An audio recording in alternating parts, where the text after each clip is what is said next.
الحمد لله رب العالمين والعاقبة للمتقين والصلاة والسلام على خير خلقه محمد وآله وأصحابه أجمعين. أما بعد فأعوذ بالله من الشيطان الرجيم. بسم الله الرحمن الرحيم. سيقول المخلفون إذا انطلقتم إلى مغانم لتأخذوها ذرونا نتبعكم يريدون أن يبدلوا كلام الله قل لن تتبعونا كذلكم قال الله من قبل فسيقولون بل تحسدوننا بل كانوا لا يفقهون إلا قليلا.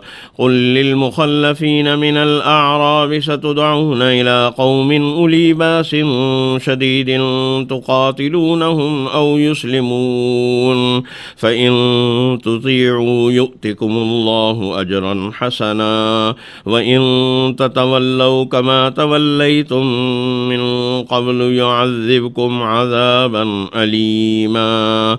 ليس على الأعمى حرج ولا على الأعرج حرج ولا على المريض حرج ومن يطع الله ورسوله يدخله جنات تجري من تحتها الأنهار ومن يتولى يعذبه عذابا أليما.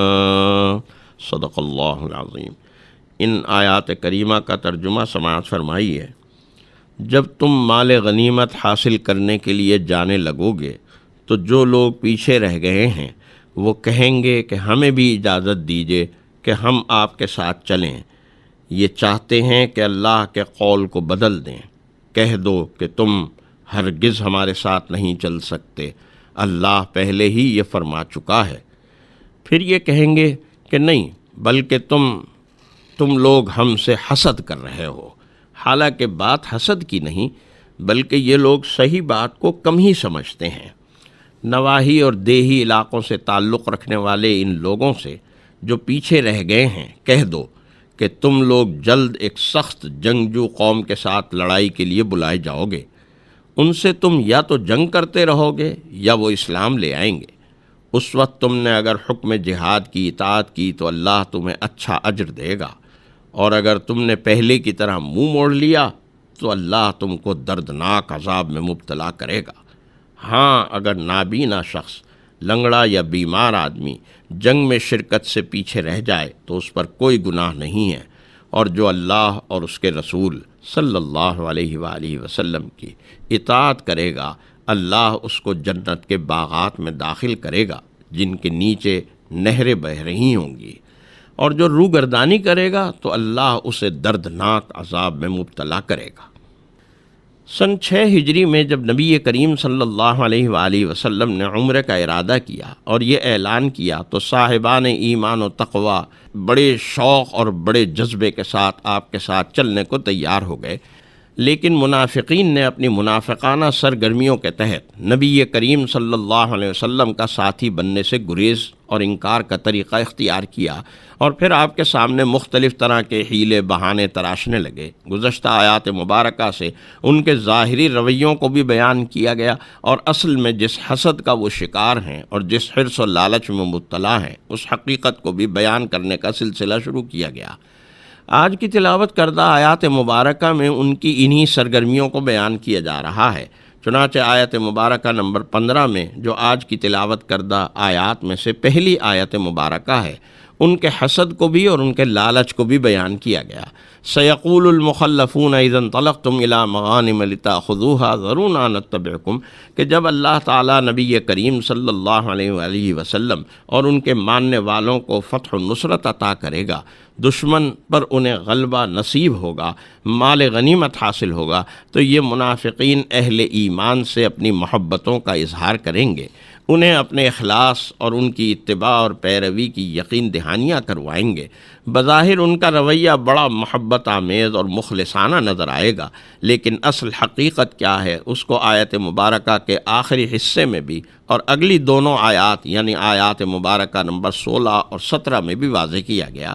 یریدون ان یبدلوا کلام اللہ، کہ آپ اور آپ کے صحابہ امتی واضح کر دیں کہ تم ہمارے ساتھ نہیں چل سکتے، یہ اللہ کا فیصلہ ہے، اور ان کا اصل مقصد اللہ کے اس ارادے کو تبدیل کرنا ہے جس میں یہ لوگ ہرگز کامیاب نہیں ہو سکتے۔ مال غنیمت کا لالچ اور اللہ کے ارادے میں تبدیلی کرنے کا ارادہ، ان دو حقائق کو بیان کرنے کے بعد یہ اہل ایمان پر حسد کا الزام لگائیں گے۔ اس الزام کا جواب کیا ہے اس کو بھی اسی آیت مبارکہ کے ان الفاظ میں ارشاد فرمایا گیا، فَسَيَقُولُونَ بَلْ تَحْسُدُونَنَا بَلْ كَانُوا لَا يَفْقَهُونَ إِلَّا قَلِيلًا۔ یہ بھی ان منافقین کی نفسیات کو بڑے ہی بلیغ انداز میں بیان کیا گیا کہ اہل ایمان کے حوالے سے خود جس حسد کی آگ میں وہ جل رہے ہیں اسی حسد کا الزام اہل ایمان و یقین پر لگا رہے ہیں۔ قرآن کریم نے ان کی حقیقت کھولتے ہوئے فرمایا کہ اصل حسد کا شکار یہ خود ہیں، اور انہیں اتنی سمجھ بوجھ بھی نہیں کہ جس حسد کی نسبت ہم اہل ایمان کی جانب کر رہے ہیں دراصل خود اس کا شکار ہیں۔ ان کی اسی حقیقت اور اصل کیفیت کو واضح کرنے کے بعد آیت مبارکہ نمبر 16 میں رسول کریم صلی اللہ علیہ وآلہ وسلم اور ان کے صحابہ کو حکم دیا جا رہا ہے کہ ٹھیک ہے، اس وقت تم پیچھے رہ گئے لیکن موقع اب بھی موجود ہے، ایک طاقتور قوم سے لڑنے کے لیے تمہیں بلایا جائے گا۔ یہاں قرآن کریم نے قوم اولی باسن کے الفاظ ارشاد فرمائے۔ علامہ آلوسی ان الفاظ کی وضاحت کرتے ہوئے فرماتے ہیں، قوم کا لفظ نکرہ ہے، یعنی اس سے مراد وہ مخصوص قوم یا قریش مکہ نہیں جو تمہارے ذہنوں میں اور سیاق و سباق میں موجود ہے، بلکہ اس سے مراد ایران اور روم کی حکومتیں ہیں جو اس زمانے کی اعلیٰ ترقی یافتہ اور انتہائی مہذب قوموں میں شمار ہوتی تھیں، جن کی عسکری قوت سے پوری دنیا پناہ مانگتی تھی۔ حضرات خلفائے راشدین رضی اللہ عنہم اجمعین کے زمانہ خلافت راشدہ میں ان کے خلاف جہاد ہوگا، اور اس جہاد میں شرکت کی تمہیں دعوت دی جائے گی۔ اگر تم نے اس دعوت کو قبول کیا اور اس جہاد میں شرکت کی تو تمہاری گزشتہ لغزشات کو بھی معاف کر دیا جائے گا۔ یؤتکم اللہ اجرا حسنا، اور بہت اچھا اجر بھی تم کو دیا جائے گا۔ لیکن اگر تم نے یہی روش اختیار کی جو اس وقت اختیار کی ہوئی ہے تو یعذبکم عذابا علیما، تمہیں ایک دردناک عذاب کے اندر مبتلا کر دیا جائے گا۔ آیت مبارکہ نمبر 17 میں جسمانی طور پر معذوری کا شکار لوگوں کو اجازت دی گئی کہ اگر وہ جہاد میں شرکت نہ کرے تو ان پر کوئی گرفت نہیں ہے۔ پھر کامیابی اور جنت کے حصول اور جنت کی نعمتوں تک رسائی کا ایک بنیادی اصول سمجھا دیا گیا، اور وہ بنیادی اصول اللہ اور اس کے رسول صلی اللہ علیہ وآلہ وسلم کی اطاعت ہے۔